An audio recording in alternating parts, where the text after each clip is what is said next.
हरिओम। जब भी हम कोई कार्य शुरू करते हैं तो उसमें कुछ बाधाएं या अड़चनें उत्पन्न होने लगती हैं। ऐसे ही जब हम योग साधना करते हैं तो उसमें भी कुछ बाधाएं और अड़चनें उत्पन्न होती हैं। हठ योग में इन्हीं बाधाओं को बाधक तत्वों के नाम से जाना जाता है और ऐसे ही योग दर्शन में भी कुछ बाधाओं का वर्णन हमको देखने को मिलता है, जिन्हें यहाँ पर योग अंतराओं के नाम से वर्णित किया गया है। आज के इस वीडियो में हम इन्हीं योग अंतराओं के विषय में चर्चा करने वाले हैं। वीडियो को अंत तक जरूर देखिएगा। मैं डॉक्टर आशीष डोभाल आपका स्वागत करता हूँ मेरे यूट्यूब चैनल आत्मज्ञान योगा स्टडी में। कोई भी साधक जब योगाभ्यास प्रारंभ करता है तो उसमें कुछ विघ्न उत्पन्न होने लगते हैं।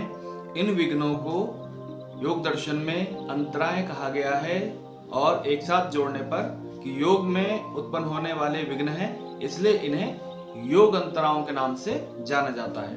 महर्षि पतंजलि ने प्रथम पाद के तीसरे सूत्र में इन 9 प्रकार के अंतराओं का वर्णन किया है। महर्षि व्यास ने कहा है कि ये 9 योग अंतराएं चित्त के विक्षेप हैं जो चित्त वृत्तियों के साथ ही उत्पन्न होते हैं। इन 9 विक्षेपों के शांत हो जाने पर चित्त की वृत्तियों का भी कोई अस्तित्व नहीं रहता है। इसीलिए चित्त को निर्मल बनाने के लिए इन 9 विघ्नों को दूर करना परमावश्यक है।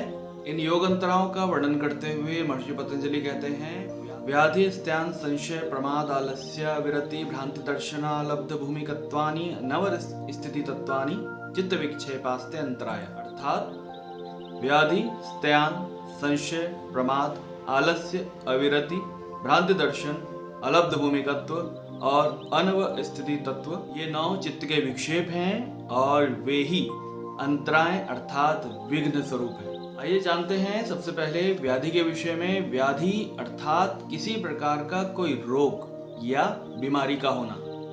जब भी शरीर में कोई रोग या बीमारी होती है तो व्यक्ति साधना नहीं कर पाता। मान लीजिए हम योग का अभ्यास करते हैं और किसी को बुखार आ जाता है तो उस स्थिति में वो व्यक्ति उस दिन योग का अभ्यास नहीं कर पाता है। ऐसे ही जब कोई व्यक्ति साधना कर रहा है, योग साधना के पथ में अग्रसर है और बार बार कोई शारीरिक या मानसिक रोग उसको परेशान करते हैं तो व्यक्ति अपनी साधना में आगे नहीं बढ़ पाता है। इसलिए व्याधि को योगांतराओं में प्रथम स्थान दिया गया है।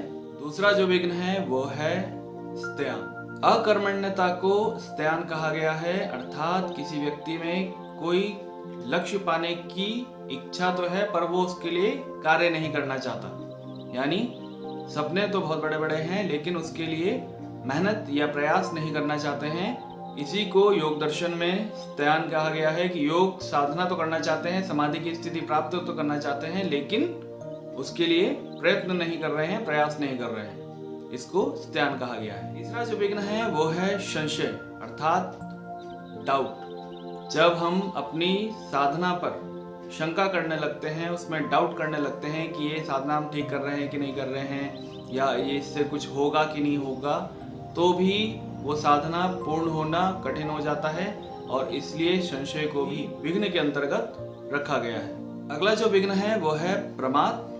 प्रमाद अर्थात लापरवाही पूर्वक साधना करना, कि हम प्रैक्टिस कर रहे हैं और उसमें हम नियमित रूप से नहीं कर पा रहे हैं या जिस तरह से हमको करना चाहिए वो भी हम नहीं कर पा रहे हैं और हमें उसकी चिंता भी नहीं है कि हमारी साधना छूट रही है या हम नियम से उस साधना को नहीं कर पा रहे हैं। इसी को प्रमाद कहा गया है। उदाहरण के लिए मान लीजिए कि कोई योग का विद्यार्थी है जिसे कि नियमित रूप से योग का अभ्यास करना चाहिए परंतु वो नियमित रूप से योग का अभ्यास नहीं करता है और उसकी चिंता भी नहीं कर रहा है। प्रैक्टिस तो नहीं हो पा रही है, साथ ही उसे अपने नुकसान की चिंता भी नहीं हो रही है। इसी को योग दर्शन में प्रमाद कहा गया है। अगला जो विघ्न है वो है आलस्य। शरीर में ऊर्जा की कमी होना, कार्य करने की इच्छा ना करना, इसको आलस्य कहा गया। जब तमोगुण के प्रभाव से शरीर में भारीपन बढ़ जाता है, कार्य करने का मन नहीं करता, शरीर में शक्ति की कमी होने लगती है और सुस्ती बनी रहती है, इसी को आलस्य कहा गया है। अगला विघ्न है अविरति। अविरति अर्थात जहां विरक्ति ना हो, यानी जब हमारा मन विषयों में ही लगा रहता है, हम उससे अलग नहीं हो पाते हैं, इसी को अविरति कहा गया है। अर्थात चित्त में वैराग्य का अभाव हो जाना ही अविरति है। अगला जो विघ्न है वो है भ्रांति दर्शन, अर्थात जो वस्तु वास्तव में जैसी नहीं है हम उसको उस रूप में देखने का प्रयास करते हैं, उसी को भ्रांति दर्शन कहा गया है। उदाहरण के लिए कि जिस मार्ग पर हम चल रहे हैं, जो साधन मार्ग पर हम चल रहे हैं, जब उसमें हमको ऐसा लगता है कि हम सही मार्ग पर नहीं चल रहे हैं, इसी को भ्रांति दर्शन कहा गया है। वास्तव में वो मार्ग सही है लेकिन उसमें भ्रम पैदा होने लगता है, इसी को कहा गया है भ्रांति दर्शन। जो विघ्न है वो है अलब्ध भूमिकत्व, अर्थात जब व्यक्ति निरंतर साधना करता रहता है, अपने कार्य को पूरी तरह से कर रहा है, फिर भी उसको किसी प्रकार का फल प्राप्त नहीं हो पाता है, कोई भूमि प्राप्त नहीं हो पाती है, अर्थात वो किसी भी स्तर पर नहीं पहुंच पा रहा है, समाधि के कोई भी स्तर उसको प्राप्त नहीं हो पा रहे हैं, इसी को कहा गया है अलब्ध भूमिकत्व। ऐसा जिसको कोई भूमि प्राप्त नहीं हो पा रही, भूमि अर्थात कि समाधि की कोई अवस्था या जो वो लक्ष्य प्राप्त करना चाहता है साधक, उसको वो लक्ष्य की प्राप्ति नहीं हो पा रही है, इसको कहा गया है अलब्ध भूमिकत्व। और जो अंतिम विघ्न है वो है अनवस्थिति। इसका अर्थ है चित्त का एकाग्र ना रह पाना या स्थिर ना रह पाना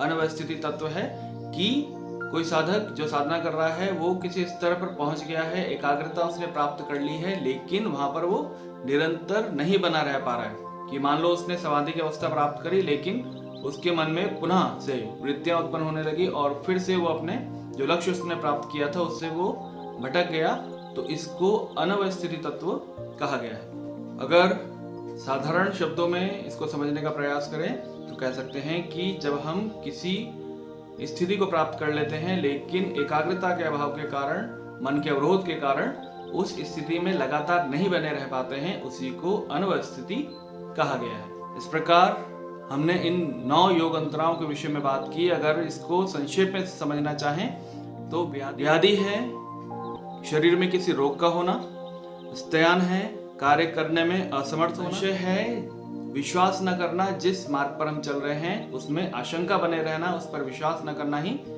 संशय है, प्रमाद है लापरवाही,